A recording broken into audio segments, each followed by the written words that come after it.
डाकू चीन ने भोले भाले पाकिस्तान को कैसे लूटा, कैसे चीन ने अपने लुभावने सपने दिखाकर पाकिस्तानी आवाम को नर्क में धकेला। आखिर क्यों अब पाकिस्तान के अंदर चीन के प्रति नफरत पैदा हो गया है। CPEC प्रोजेक्ट कैसे बना पाकिस्तान की कंगाली का द्वार।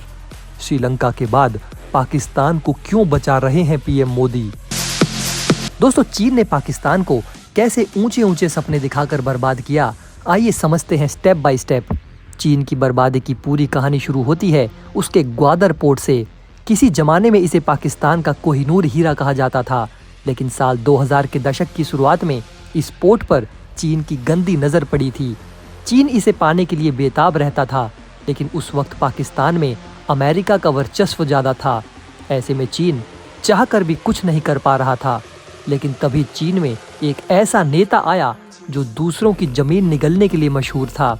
2013 में जब चीन के नए राष्ट्रपति और अब तक का सबसे बड़ा जमीन चोर शी जिनपिंग ने CPEC प्रोजेक्ट को लॉन्च किया, तो किसी को उम्मीद नहीं थी कि चीन कौन सी चाल चलने जा रहा है। इस प्रोजेक्ट का सबसे अहम हिस्सा था ग्वादर पोर्ट, जिसे पाने के लिए चीन की धड़कनें बुलेट रफ्तार से धड़क रही थी। आपको बता दें दोस्तों कि CPEC प्रोजेक्ट चीन के belt and road initiative BRI के तहत आता है।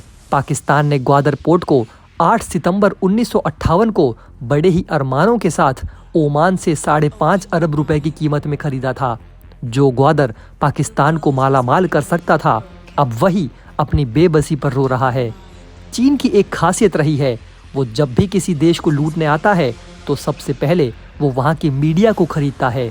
उस देश की मीडिया अपने नागरिकों के सामने चीन के आने की खुशी में खूब ढोल पीटती है, ऊंचे ऊंचे लुभावने सपने दिखाती है और बताती है कि कैसे चीन की एंट्री उस देश की काया पलट देगी।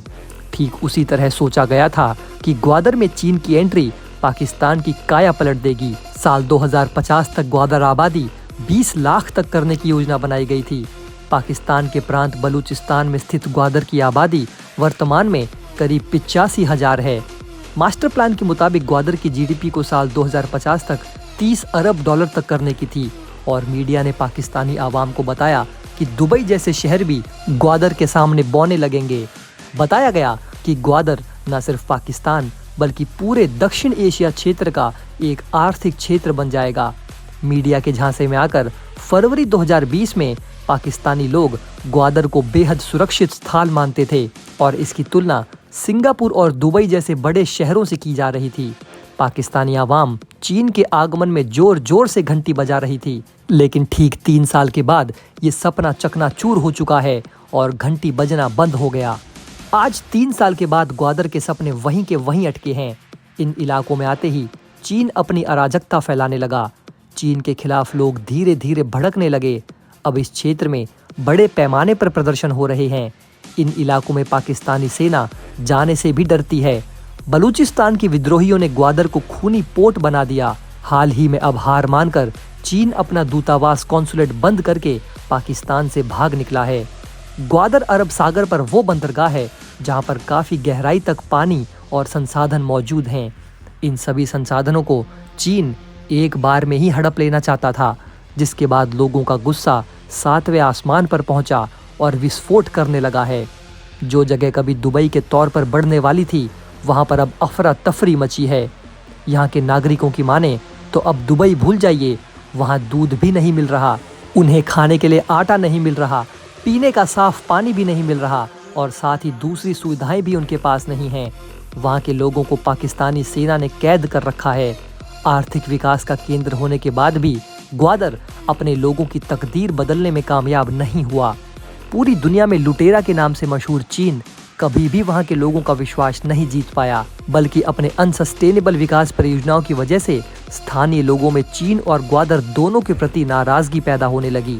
इन परियोजनाओं को या तो चीन या फिर पाकिस्तान की अथॉरिटी के द्वारा मैनेज किया जाता था।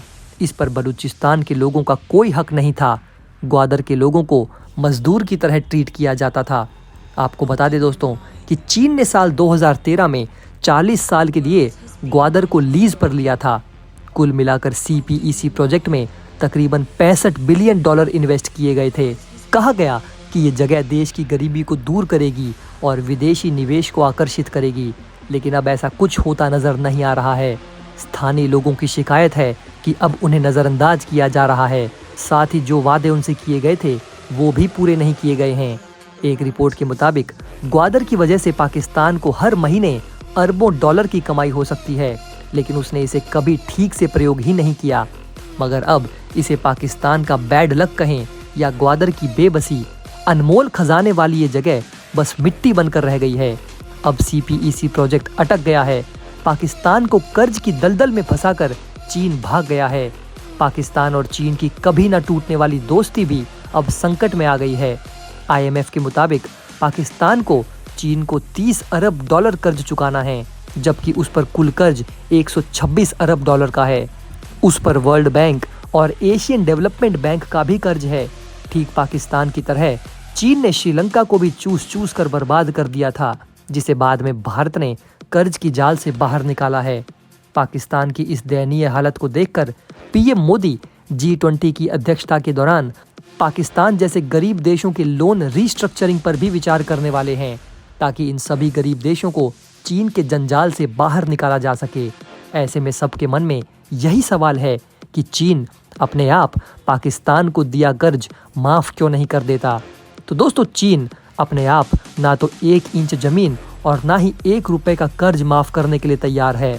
जब उस पर वर्ल्ड लीडर के द्वारा हाई प्रेशर क्रिएट किया जाता है, तब जाकर चीन कहीं अपनी कान खोलता है। विशेषज्ञों के मुताबिक चीनी कंपनियां जो पूंजीवाद के सिद्धांत पर काम करती हैं, वे अपना फायदा देखकर ही आगे बढ़ती हैं।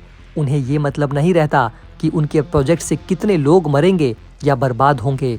उन्हें बस अपने प्रॉफिट से मतलब होता है। चीनी कंपनियां चाहे वो सरकारी हों या फिर प्राइवेट, सरकार के निर्देश पर ही काम करती हैं। सरकार की तरफ से उन्हें बताया गया है कि ग्वादर रणनीतिक तौर पर काफ़ी अहम है। चीनी सरकार अपनी कंपनियों को ग्वादर पोर्ट की खासियतें बताई थी, लेकिन चीनी कंपनियां काफ़ी चालाक हैं और वे हकीकत जानती हैं। उन्हें मालूम है कि निवेश के लिए पाकिस्तान एक आदर्श जगह नहीं है। CPEC के बारे में जानकारी रखने वाले पाकिस्तानी विशेषज्ञों की माने तो जिस जगह पर इसकी शुरुआत हुई वो शुरुआत से ही गलत था।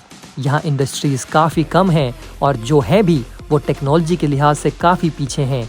माना गया था कि अकेले सड़क, पुल और बिजली ही रोजगार पैदा कर सकेंगे, मगर पाकिस्तान को नहीं मालूम है कि संसाधनों का प्रयोग कैसे करना है। देश के युवाओं के पास इंजीनियरिंग और हार्ड साइंसेस का कोई ज्ञान नहीं है। विशेषज्ञों का मानना है कि यूरोप को अगर जंग ने बर्बाद किया तो पाकिस्तान खुद ही घुटनों के बल पर गिर गया है। चीनी कंपनियों से ड्यूटी फ्री निर्यात को मंजूरी दी गई। इसकी वजह से स्थानीय मैन्युफैक्चरर्स कंगाल हो गए। इस बारे में किसी ने कोई ध्यान नहीं दिया। नतीजा आज सबके सामने है और अब देश बर्बादी की तरफ है। तो दोस्तों, आप नीचे कमेंट में बताइए कि क्या चीन विश्वास के लायक है या नहीं। आप वीडियो को लाइक करें तथा चैनल को सब्सक्राइब जरूर करें।